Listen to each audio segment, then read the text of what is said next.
Hello everyone, welcome back to mummies and babies care. चलते हैं हमारे आज के टॉपिक की तरफ। जैसा कि हमें पता है कि जो गर्मियां हैं वो अपने पीक लेवल पर हैं, लेकिन जो अभी अभी न्यू मम्मीज बनी हैं या बनने वाली हैं या बन चुकी हैं, जो भी उनके लिए सबसे बड़ा क्वेश्चन क्या होता है, क्या हमें जो बॉर्न बेबी है, जो बच्चा है, उसको एसी या कूलर में हम रख सकते हैं या फैन ऑन कर सकते हैं। तो ज़्यादा टाइम ना वेस्ट करते हुए हम हमारा आज के टॉपिक की तरफ चलते हैं। तो लेट्स गेट स्टार्टेड। दोस्तों, गर्मियाँ आ चुकी हैं, अपने पीक लेवल पर पहुंच चुकी है। जो गर्मियां हैं वो मार्च एंड या अप्रैल स्टार्टिंग में धीरे धीरे शुरू हो जाती हैं और ये जो है अगस्त सितंबर तक रहती ही हैं। लेकिन जो ये समय है वो एसी कूलर का है। तो सबसे पहले जो न्यू मम्मीज है उनके माइंड में आता है कि क्या बच्चे के लिए सेफ है एसी या कूलर। तो आज इन सभी के रिगार्डिंग जो भी मेरा एक्सपीरियंस या टिप्स हैं वो मैं आपके सामने इस वीडियो के थ्रू शेयर करूँगी। सबसे पहले ये माइंड से निकाल दीजिए कि एसी या कूलर की हवा जो है वो बेबी के लिए हार्मफुल है। कुछ सावधानियों का ध्यान रखकर, या आप ऐसा कह सकते हैं कि कुछ बातों को माइंड में रखते हुए अगर एसी या कूलर का यूज करें तो वो हार्मफुल नहीं है बेबी के लिए। जैसे पहले आता है कि जो एसी का टेम्परेचर है वो कितना होना चाहिए। एसी का टेम्परेचर जो है वो 26 to 28 डिग्री के बीच में ही होना चाहिए। हाँ, ये फिक्स्ड नहीं है। जहाँ भी आप रहते हो वहाँ के वेदर के अकॉर्डिंग कहीं पर क्या होता है, गर्मी ज़्यादा पड़ती है, कहीं पर कम पड़ती है। जैसे राजस्थान में जो गर्मी है वो बहुत ज़्यादा पड़ती है, तो उसके अकॉर्डिंगली आप अपने जो एसी का टेम्परेचर है वो सेट कर सकते हैं। 24 to 26 भी कर सकते हैं मतलब। और जैसे पंजाब में इतने हाई लेवल की मतलब गर्मी तो होती है, लेकिन राजस्थान जितनी गर्मी नहीं होती है, तो वहाँ पर 26 से 28 के बीच में जो है एसी का टेम्परेचर रखना चाहिए। इन शॉर्ट 24 to 28 के बीच में ही अगर आप बेबी को सुलाना चाहते हो तो एसी का टेम्परेचर होना चाहिए। उसके बाद आता है कि अगर आप अपने बेबी को एसी में सुला रहे हो या कूलर में सुला रहे हो तो इस बात का ध्यान रखना है कि बेबी को एसी या कूलर की हवा डायरेक्ट नहीं लगनी चाहिए। कि ऐसा नहीं होना चाहिए कि कूलर के आगे एकदम सीधी हवा आ रही है कि नहीं जी बच्चे को गर्मी लग रही होगी, या ऐसा भी नहीं होना चाहिए कि रूम में एसी लगा है और बच्चा उस जगह पर है जहाँ पर एसी की डायरेक्ट हवा आ रही है, तो वो बच्चे के लिए हार्मफुल हो सकता है। और अगर न्यू बॉर्न बेबी है तो हमें पता ही है कि जो ठंड है वो सिर से, पाँव से या हाथों से चढ़ती है। तो एक कैप, मिटन्स और पाँव के लिए सॉक्स, ये तीनों चीज़ें कवर करके रखनी चाहिए बेबी को, जो न्यू बॉर्न बेबी है। और कपड़े तो बाकी पहनाए होते हैं, लेकिन स्पेशली हेड और जो पाँव हैं और मिटन्स हाथों में डाल कर रखने चाहिए। इससे बेबी को कोई भी प्रॉब्लम जो है वो नहीं होगी एसी या कूलर में रहने। उसके बाद नेक्स्ट आता है कि हमने ये ऑब्जर्व किया है कि जब भी एसी या कूलर में रहते हैं तो ड्राइनेस आ जाती है बेबी के फेस पे, बोल लो लिप्स ड्राई रह जाते हैं। अगर लिप्स नहीं भी ड्राई रहते तो बॉडी जो है वो ड्राई हो जाती है, और बच्चे की जो नोज़ है उसके भी ब्लॉक होने के पूरे चांसेस रहते हैं।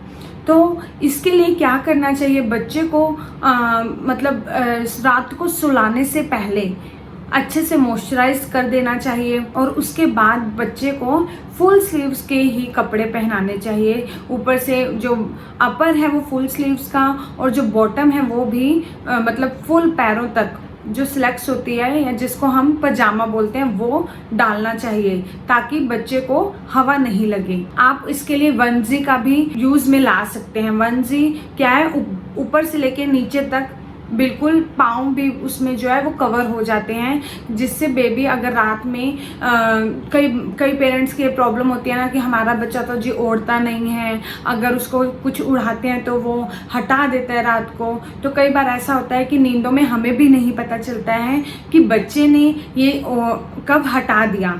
इसलिए वंजी से ये हेल्पफुल होता है कि वंजी इसलिए ज़्यादा अच्छा रहता है कि इन केस अगर जो चादर है या ब्लैंकेट है वो हट भी रहा है तब भी जो बच्चा है उसको ठंड लगने के चांसेस नहीं होते, क्योंकि वो प्रॉपर कवर हुआ होता है।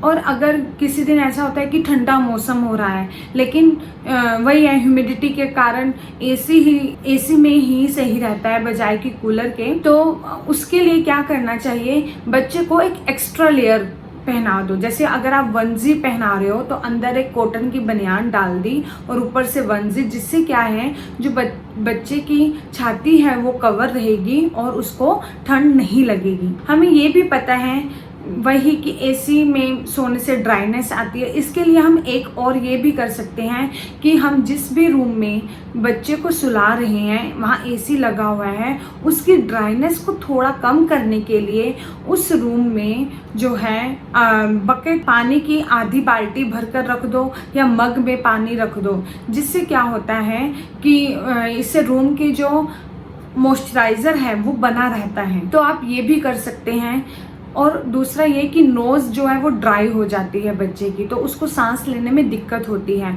तो जैसे ही आप सुबह उठो उससे बाद में नेज़ोक्लियर आता है या ओट्रिविन आता है 0 to 5 ईयर्स के लिए बच्चों के लिए, तो वो आप एक एक बूंद जो है बच्चे की नोज़ में डाल सकते हो। ये कुछ भी नहीं है, ये नमक और पानी का घोल होता है नेज़ोक्लियर, जिससे क्या है अगर नोज़ ब्लॉक हुआ होता है तो वो खुल जाता है और बच्चे को सांस लेने में कोई प्रॉब्लम नहीं होती, कोई दिक्कत नहीं आती। तो अगर आपको लगे कि ये ज़्यादा हो रहा है तो आप रात को सोने से पहले भी नोज़ में नेज़ोक्लियर डाल सकते हैं एक एक ड्रॉप, और फिर सुबह उठने के बाद भी नेज़ोक्लियर की एक एक ड्रॉप डाल सकते हैं। ये कोई हार्मफुल नहीं होती बेबी के लिए। ये सिंपल सा एक नमक और पानी का घोल है। उसके बाद आता है अगर बच्चे को आप कूलर में सुला रहे हैं तो वही, क्योंकि ये ज़रूरी तो नहीं है ना कि सभी के पास एसी हो या सभी अपने जो बच्चे को वो एसी के सामने मतलब एसी रूम में ही सुला पाएँ।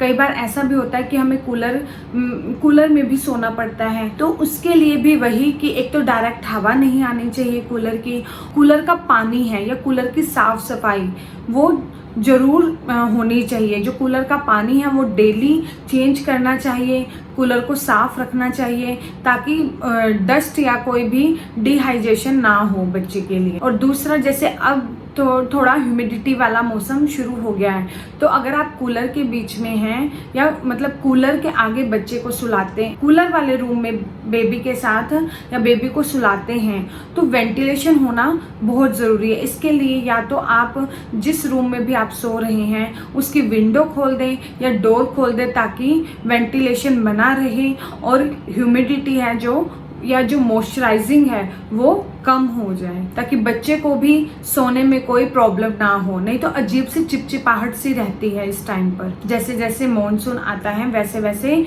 कूलर में चिपचिपाहट सी रहती है। तो ये तो थी कि घर में एसी या कूलर में सुलाना है। और हाँ दोस्तों, एसी में सोने से पहले एसी की भी जो सर्विस है वो टाइम टू टाइम होनी चाहिए। ऐसा नहीं होना चाहिए कि आज हमने एसी की सर्विस करवा दी तो 2-3 साल तक चल ही रहा है, क्योंकि इसमें डस्ट और मिट्टी से मतलब जो भी वो हवा देता है या ठंडक करता है, फिर वो डस्ट और मिट्टी भी साथ में आएगी जो बच्चे के लिए सही नहीं होगी। इसलिए एसी की भी टाइम टू टाइम सर्विस होनी बहुत ज़रूरी है। उसके बाद आता है कि कार में, अगर जैसे हम कार में जाते हैं तो एसी तो लगा ही होता है, एसी गर्मियों में तो यूज़ करते ही हैं। तो जैसे भी अगर आपको कहीं जाना है तो आप अपने पार्टनर को या हस्बैंड को या घर में किसी को भी कह सकते हो कि आप जाकर जो है एक गाड़ी का इतने विंडो ओपन कर दो या एसी ऑन कर दो थोड़ी देर 5 to 10 मिनट्स, ताकि जो गाड़ी का टेम्परेचर है वो नॉर्मल हो जाए। ऐसा ना हो कि हम बंद गाड़ी में घर से फटाफट से निकले और बंद गाड़ी में बैठ जाएं, जिससे क्या है बेबी को भी अनकंफर्टेबल फील हो और आपको भी।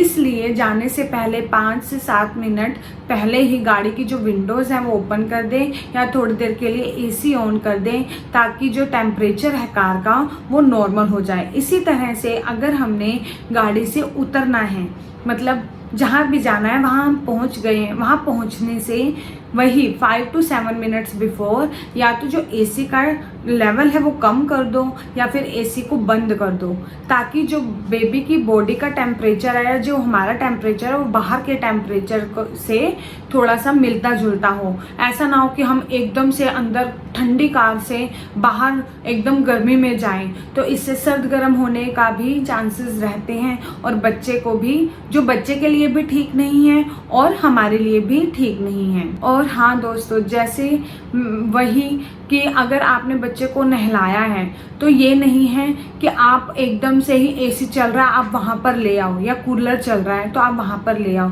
अगर ज़्यादा गर्मी है तो हमें क्या करना चाहिए कि हमें नहलाने के बाद भी ऐसा भी नहीं है कि फ़ैन की डायरेक्ट हवा, हम ऐसे बेड के कॉर्नर पर बैठे जहाँ पर हल्की हल्की हवा आती हो, एकदम सीधा नीचे नहीं, बेड पंखे के नीचे नहीं, कि जिससे नहाकर अभी आया है बच्चा और उसको पंखे की हवा भी डायरेक्ट नहीं लगनी चाहिए। तो एसी और कूलर तो बहुत दूर की बात है, इसलिए एसी ना चलता हो और ना ही कूलर चलता हो, नहीं तो बच्चे के जो है फीवर होने के चांसेस ज़्यादा रहते हैं। तो दोस्तों, बच्चे को एसी या कूलर में रखने से कोई प्रॉब्लम नहीं है, बस अगर हमें उसे एसी या कूलर में रखना है तो हमें इन सावधानियों को ध्यान में रखते हुए ही या सावधानियां बरतते हुए ही उसे एसी और कूलर का प्रयोग कर सकते हैं, इसमें कोई प्रॉब्लम नहीं है। तो दोस्तों, कमेंट सेक्शन में ज़रूर बताइएगा आपको मेरी आज की वीडियो कैसी लगी। और हाँ, जाने से पहले अपने इस चैनल को लाइक करें, शेयर करें और सब्सक्राइब करना तो बिल्कुल ही मत भूलिएगा। हाँ दोस्तों, मेरे आने वाली न्यू वीडियो का नोटिफिकेशन पाने के लिए बेल आइकन को प्रेस करना मत भूलें। सो दोस्तों, मिलते हैं हमारी अगली वीडियो में, तब तक के लिए नमस्कार।